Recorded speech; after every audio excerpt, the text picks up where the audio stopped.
You can have the smartest vision in the room, but still get zero buy in because people don't just buy vision, they buy into the person behind the vision.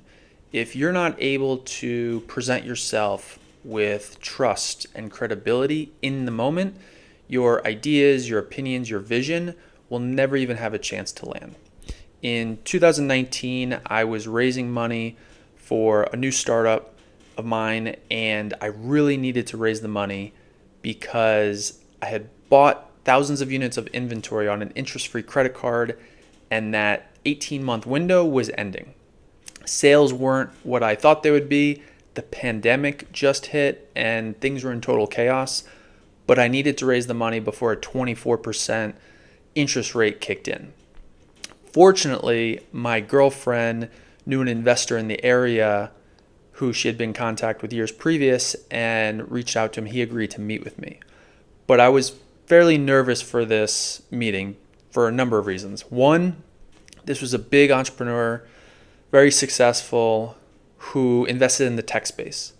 And my product was not a tech product. I had a health and fitness physical product that I was manufacturing in China and having shipped to the US. Aside from the pandemic, the delays, there was also tariffs. So all sorts of issues with this, not to mention it was in a different niche than what he typically invests in. I was desperate for the money. I needed the money and I didn't really know what to do. So I thought, how can I get this guy to buy into my vision? That there's other competitors in the space doing tens of millions of dollars a year in sales.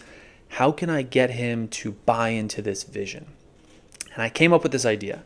I thought, typically I leave my phone on vibrate, especially during meetings because it's rude, but I'm going to turn my phone on, the volume on, and I'll let the Shopify app just cha-ching every single time a sale comes through like it does. And so I came up with this idea. We met. I asked him, what do you typically look for when you're looking for an investment? What sectors do you like to invest in? I was just trying to figure out what's his comfort zone. Where does he like to put his money? And show him that I'm listening and empathetic to what his needs are. And hopefully he'll see that I'm someone worth investing in and the vision is worth investing in. And the phone is going off. There's cha-ching, the cha-ching. Not back to back to back like that, but it throughout the lunch. And I said, "Oh, sorry, let me turn that off." That, by the way, those are sales coming through of the product. I said, "Yeah, I hear it. That's great." And then at the end of the meeting, he says, "I'd like to invest. I'd like to work something out with you." And I don't know what the valuation is because you're only doing a few $1,000s a month. It's hard to value it at this point. And then he said something really interesting, and I'll never forget this. He said, "I don't know if this is going to work." And that was like a dagger to my heart because I was the inventor. This was my baby. But he said, "I don't know if this is going to work, but I'm not investing in the company because right now it's just an idea. I'm betting on you. And whatever happens, I think you'll figure it out." And that's exactly what happened because I always had this vision of hitting $10 million in revenue, and I never got there, not even close. But what happened was a couple years later, I decided to exit out of the company, out of the business, and sell the assets to a small venture capital group in Florida for them to take over and them to start running. And when I did that, I was able to pay him back and I made him whole. And it was exactly like he said. The company never grew into the vision that I had or that he was, hoping it would too. But what did happen was my values and my character in what he was supported him back. And that's what made him whole because I didn't have to pay him back. It was a failed venture. But the relationship is what was important to me. My integrity, my honesty.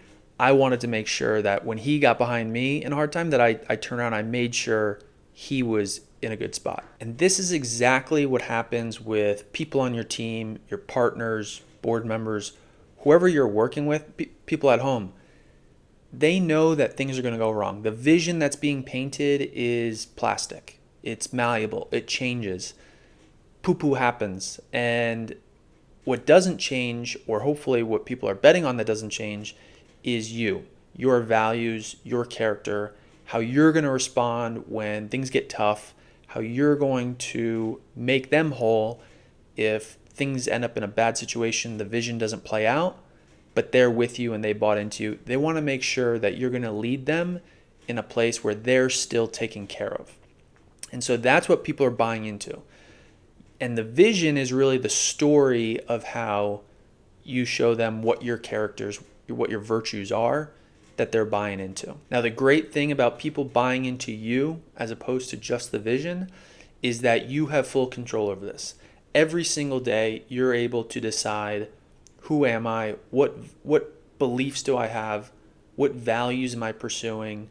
What virtues am I embodying and showing in every single decision I make? And this is fully within your control. And so if you want people to buy into your vision, understand they're buying into you.